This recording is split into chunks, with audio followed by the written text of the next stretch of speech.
یہاں تک اعلان کر دیا تھا کہ جو اللہ کے رسول صلی اللہ علیہ وسلم کا سر کاٹ کے لائے گا اس کو 100 گھوڑے انعام دیا جائے گا۔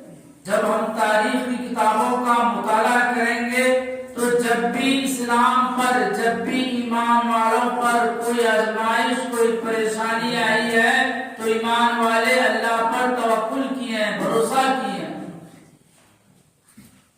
ایک مثال یہ سمجھ لیجئے،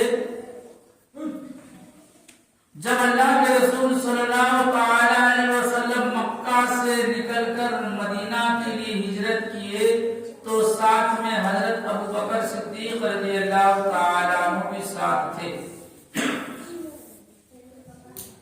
جب اللہ کے رسول صلی اللہ علیہ وسلم اور ان کے جانشین صحابہ، ان کے ساتھ ہمیشہ رہنے والے حضرت ابوبکر صدیق رضی اللہ تعالی عنہ تھے، اور جب وہ غار میں گئے جس کو غار ثور کہا جاتا ہے، حضرت ابوبکر صدیق رضی اللہ تعالی عنہ نے غار کی صفائی کی، اور پھر حضرت ابوبکر رضی اللہ تعالی عنہ اللہ کے رسول صلی اللہ علیہ وسلم کو غار کے اندر بلایا۔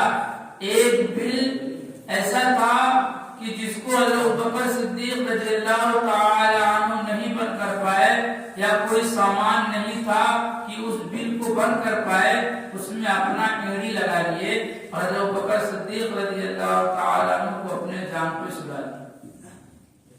حضرت حضور صلی اللہ علیہ وسلم حضرت ابوبکر صدیق رضی اللہ تعالی عنہ کے جان پر سو گئے۔ حضرت ابوبکر صدیق رضی اللہ تعالی عنہ کو کسی موذی جان لیوا ڈسا، یا سانپ رہا ہو یا بچھو رہا ہو، ابوبکر صدیق رضی اللہ تعالی عنہ اپنا انگوٹھا وہاں سے نہیں ہٹائیں گے۔ اگر میں اپنا انگوٹھا ہٹا لوں تو کہیں یہ جانور اللہ کے رسول صلی اللہ علیہ وسلم کو نہ تکلیف پہنچائے۔ آپ برداشت کیے یہاں تک کہ آپ کے آنکھوں سے آنسو بہا۔ حضور صلی اللہ علیہ وسلم کے رخسار پر ابوبکر صدیق رضی اللہ تعالی عنہ کے آنسو گرے۔ اللہ کے رسول صلی اللہ علیہ وسلم جگ گئے، فرمایا ابوبکر کیا بات ہے؟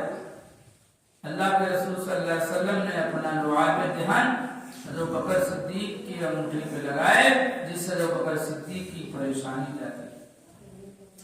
بتانا یہ ہے کہ جب کفار مشرکین نے اللہ کے رسول صلی اللہ علیہ وسلم کا پیچھا کیا، یہاں تک اعلان کر دیا تھا کہ جو اللہ کے رسول صلی اللہ علیہ وسلم کا سر کاٹ کے لائے گا اس کو 100 گھوڑے انعام دیا جائے گا۔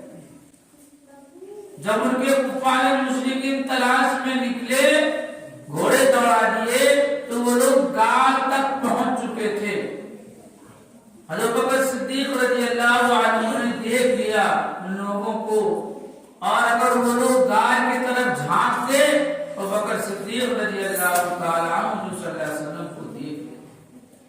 ابوبکر صدیق رضی اللہ تعالی عنہ نے فرمایا اللہ کے رسول اب کیا ہوگا؟ اب تو یہاں تک پہنچ لیے، اگر وہ جھانک کر ہم لوگ کا پیر دیکھ لیں گے تو پھر ہم لوگ کو گرفتار کر لیں گے۔ اس وقت اللہ کے رسول صلی اللہ علیہ وسلم نے فرمایا ابوبکر لا تحزن ان اللہ معنا، گھبراؤ نہیں، اللہ ہمارے ساتھ۔ اس مصیبت کی گھڑی میں، اس ٹینشن کے وقت انہوں نے اللہ پر بھروسہ کیا، اللہ نے ان کی مدد کی۔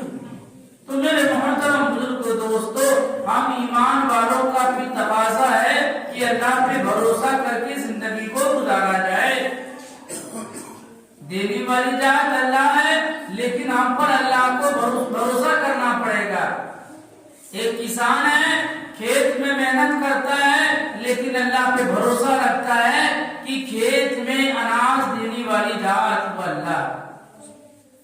کیونکہ زمین جو مٹی ہے اس کی خاصیت ہوتا ہے نگل جانا، اچھی چیز کو گاڑ دیں گے تو زمین اس کو نگل لے گی، لیکن وہی مٹی سے ایک دانے سے 1000 دانہ نکالتا ہے۔ اور کسان اللہ پہ بھروسہ کرتا ہے، اپنی تدبیر لگاتا ہے، اس کو جوتتا ہے، بوتا ہے، محنت کرتا ہے اور بیج ڈال کر چھوڑ دیتا ہے، اللہ پہ بھروسہ کرتا ہے، اللہ اس سے پودے نکال کر اناج نکالتا ہے۔ تو میرے محترم بزرگوں دوستو، ایسے ہی سب کو اللہ میں بھروسہ کرنا چاہیے، چاہے وہ دکاندار ہو، چاہے جس فیلڈ کے آدمی ہو، محنت کرنا